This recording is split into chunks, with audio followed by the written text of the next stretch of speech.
శ్రీ విష్ణురూపాయ నమ శివాయ.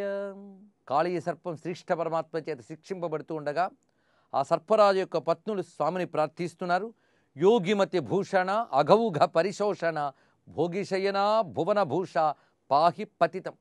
పతితుడైన ఇతనిని పాహి అంటే రక్షించు అని. పతితుడు అనగానే ఇక్కడ పడిపోయిన వాడని అర్థం. ధర్మము నుంచి పడిపోయిన వాడిని పతితుడు అని అంటారు.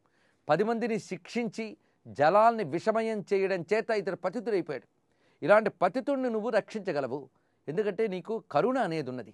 ఆ కరుణ చేత పతితుడిని కాపాడు. జగమంతా నీ చేత చేయబడింది కనుక జగతిలో ఉన్న జీవులందరూ కూడా నీవారే. ప్రతివారు హృదయంలో ఉన్నవాడవు నువ్వు, ప్రతివారిని తరింపజేయగలిగేవాడవు నువ్వు. అందుకు నువ్వు చూపించినటువంటి లీల సర్వ జంతువుల పట్ల నువ్వు సమముగా ప్రవర్తిస్తావు అని తెలియజేస్తున్నది. ఇక్కడ సమముగా ప్రవర్తించుట అంటే ఎవరికి ఏది యోగ్యమో దానిని ప్రసాదించుట అని అర్థం. దానిలో సర్వ జంతువుల పట్ల అటువంటి ప్రవర్తన ఉంది స్వామివారికి.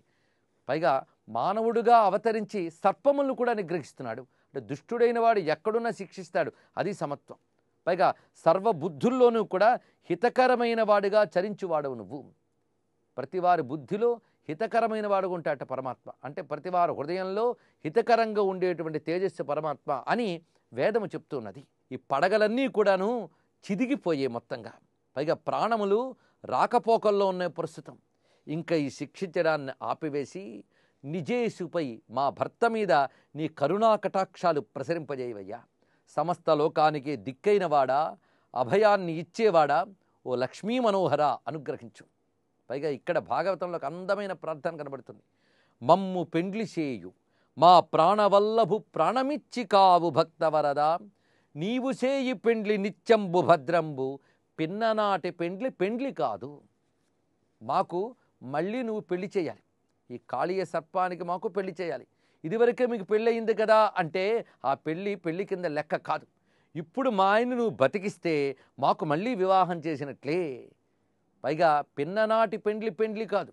చిన్నప్పుడు చేసిన పెళ్ళి కాదు. అది గొప్ప పెళ్ళి అయ్యంటే ఇప్పుడు ఈయన ప్రాణం మీదకి వచ్చేదా? ఆ ముహూర్తంలో ఏదో తేడా ఏదో ఉందేమో, అందుకే ఈయన గారి ప్రాణం మీదకి వచ్చింది. ఇప్పుడు నువ్వు ఈయన్ని కానీ బ్రతికించావా మాకు మళ్ళీ పెళ్లి చేసినట్లే, మమ్మల్ని మళ్ళీ బ్రతికించినట్లు. ఆ బ్రతుకు ఇంకా బాగుంటుంది.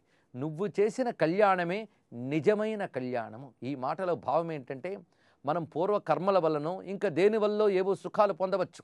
దానికంటే పరమాత్మ యొక్క అనుగ్రహం వల్ల పొందే సుఖం ఉన్నదే అది హితకరం. ఎందుకంటే అది లోకంలో సుఖాన్ని ఇస్తుంది, పరంలో కైవల్యాన్ని కూడా ఇస్తుంది. అందుకే పుణ్య సంపాదితమైన కర్మ కంటే భగవంతుడి అనుగ్రహం వల్ల వచ్చినటువంటి వరము గొప్పది. నువ్వు ఇచ్చేటువంటి శుభము ఎప్పుడూ ఉంటుంది, పైగా పదిలంగా ఉంటుంది, నశించిపోకుండా క్షేమంకరంగా ఉంటుంది. అందుకే భగవంతుడి ద్వారా వచ్చిన దానికే క్షేమం ఉంటుంది, నిత్యత ఉంటుంది. అందుకే ఏది అనుభవించినా అది భగవంతుడిచ్చాడు అని ఎరుకతో అనుభవించాలి, భగవంతుడు ఇవ్వాలని కోరుకోవాలి.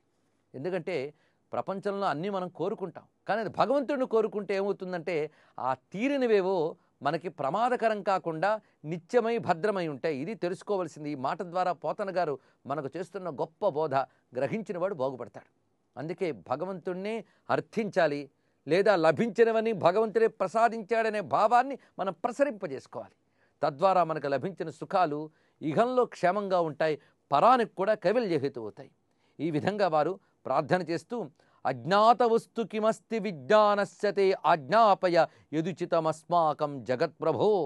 ఆఖరికి ఇలా చెయ్యు అని నీకు చెప్పాలా స్వామి, ఎందుకంటే సర్వము తెలిసిన వాడవు నువ్వే ఆజ్ఞాపించు. ఎందుకంటే నువ్వు మాకు హితకారకుడవు. నీకు ఇష్టం వచ్చింది చేయడం అని కాదు, మాకు ఏది హితమో అది నువ్వు చేస్తావు. అందుకు మాకు ఏది హితమో దాన్ని నువ్వే ఆజ్ఞాపించు స్వామి. నువ్వు చెప్పిన దాన్ని నా భర్తతో సహా మేమందరం కూడా ఔదల దాల్చుతాము. నాగపత్ని గీతమిదం నారాయణ రచితం యోగివర నారాయణ తీర్థయతి ఫణితం. నాగపత్ని గీతమిదం, ఇది నాగపత్నులు యొక్క గీతము. ఇది నారాయణ రచితం అంటే నారాయణ తీర్థ రచితం అనవచ్చు, లేదా నారాయణ చరితం అని కూడా భావన చేయాలి. ఇక్కడ నారాయణ చరితం అనగా నారాయణ యొక్క చరిత్రని నాగపత్నులు ఇక్కడ గానం చేశారు. ఇది నారాయణ తీర్థులు పలికినటువంటి యోగివరులైన నారాయణ తీర్థులు పలికిన గానం ఇది. దేవకురు శిక్షాం దేహిపతి భిక్షాం దీన పరిపాలనాయ స్వీకురు దీక్షాం అని పల్లవి అనుపల్లవులతో వారి కీర్తన పూర్తయింది. అప్పుడు కాళీయ సర్పం కూడా ప్రార్థించిందిట. ఆ ప్రార్థన ఏమిటంటే నమస్తే దేవదేవ, అంతే.